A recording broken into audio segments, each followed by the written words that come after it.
मध्य प्रदेश, राजस्थान, छत्तीसगढ़ और तेलंगाना के विधानसभा चुनाव परिणामों से साफ हो गया है कि देश की सियासत में प्रधानमंत्री नरेंद्र मोदी बड़ा चेहरा है। बीजेपी ने एक बार फिर राजस्थान और छत्तीसगढ़ में वापसी की है, जबकि मध्य प्रदेश में भी अपनी सरकार बचाने में कामयाब रही। वहीं कांग्रेस को तेलंगाना में वापसी से संतोष करना पड़ा। दो अहम राज्यों में कांग्रेस ने सत्ता गंवा दी है। मतलब साफ है कि मोदी मैजिक और जीत का सिलसिला जारी है।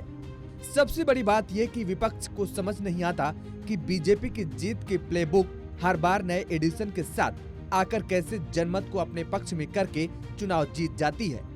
मध्य प्रदेश में अगर वास्तव में एंटी इनकम्बेंसी यानी सत्ता विरोधी लहर रही होगी तो वहां पर मंत्रियों और सांसदों को चुनाव में उतारकर बीजेपी ने एक असेंबली इलेक्शन को नेशनल लेवल का चुनाव बना दिया।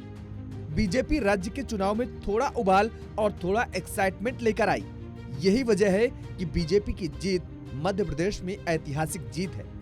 उधर राजस्थान को हम किंग कॉन्टेस्ट कहते थे, लेकिन यहाँ पर अशोक गहलोत ने स्कीम के बारे में एक कहानी खड़ी करने की कोशिश की। कांग्रेस ने समझा कि लाभार्थी योजनाओं को हम भी प्लेबुक बना लेते हैं। कांग्रेस अलग अलग राज्यों में लाभार्थी के नाम पर, फ्री बीज के नाम पर बड़ी बड़ी स्कीमें ला रही है। बेशक कर्नाटक में ये रणनीति चली, मगर ये हर राज्य में चले ये जरूरी नहीं। हिंदी हार्टलाइन में कांग्रेस की गारंटियां नहीं चली। इसके क्या कारण रहे, कांग्रेस को जरूर मंथन करना चाहिए। जबकि छत्तीसगढ़, जिसके बारे में हम मानकर बैठे थे कि यहाँ भूपेश बघेल सत्ता बचा लेंगे, यहाँ बीजेपी ने देर से काम शुरू किया था। यहाँ करप्शन के मुद्दे के कारण कांग्रेस को नुकसान हुआ। राज्य में बीजेपी का अटैक लगातार साम दाम दंड भेद के तौर पर बना रहा। जाहिर तौर पर छत्तीसगढ़ की हार कांग्रेस के लिए बहुत बुरी खबर है। तेलंगाना की बात करें तो यहाँ से कांग्रेस के लिए अच्छी खबर आई। हालांकि कांग्रेस को ये जीत केसीआर की पार्टी बीआरएस के एंटी इनकम्बेंसी के चलते मिली। केसीआर पर करप्शन का चार्ज चल रहा था, जिसका चुनाव में असर हुआ। लेकिन यहाँ ध्यान देने वाली बात है कि यहाँ बीजेपी के वोट 6% बढ़े हैं। इसका मतलब ये है कि बीजेपी लोकसभा चुनाव में यहाँ बड़ा गेम खेल सकती है। इन 4 राज्यों के चुनावी नतीजों से बड़ा स्पष्ट होता नजर आ रहा है कि 2024 के लिए बीजेपी की ताकत और मजबूत हुई है। उसे रोकना अब और बड़ा मुश्किल है। जो लोग लोकतंत्र में विश्वास रखते हैं, उनकी बड़ी आशा थी कि कुछ राज्यों में बीजेपी को आप चुनौती दे दें, वहां कम से कम विपक्ष की सरकारें रहें। ऐसे में देश के लोकतंत्र में एक बैलेंस बना रहेगा।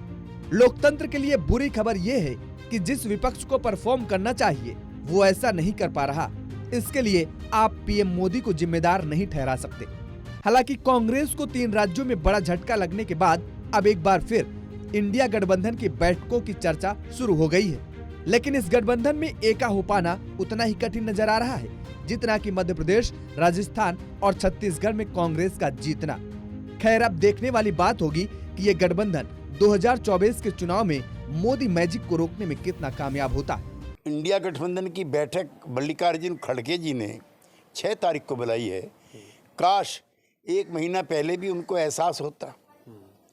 हम लोगों को सुई की नोक के बराबर जमीन देने को कांग्रेस पार्टी तैयार नहीं थी।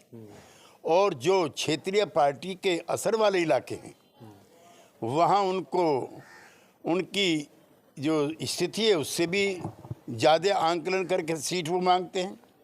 लिहाजा कांग्रेस पार्टी को ही ज़्यादा विमर्श अपने अंदर करना है। और ये तय है कि कांग्रेस के आधार क्षेत्र वाले इलाकों में वो पराजित हो चुकी है। अब लड़ाई जो क्षेत्रीय दल हैं उनके बीच में है। और हमें प्रसन्नता है कि बिहार में हम और आरजेडी, उत्तर प्रदेश में सपा और लोकदल, तमिलनाडु में डीएमके और उसकी सहयोगी पार्टियां, पश्चिमी बंगाल में टीएमसी और महाराष्ट्र में शरद पवार और शिवसेना, और दिल्ली में आम आदमी पार्टी, पंजाब में आम आदमी पार्टी और जम्मू कश्मीर में नेशनल कॉन्फ्रेंस और पीडीपी, ये भारतीय जनता पार्टी को कड़ी टक्कर देंगी।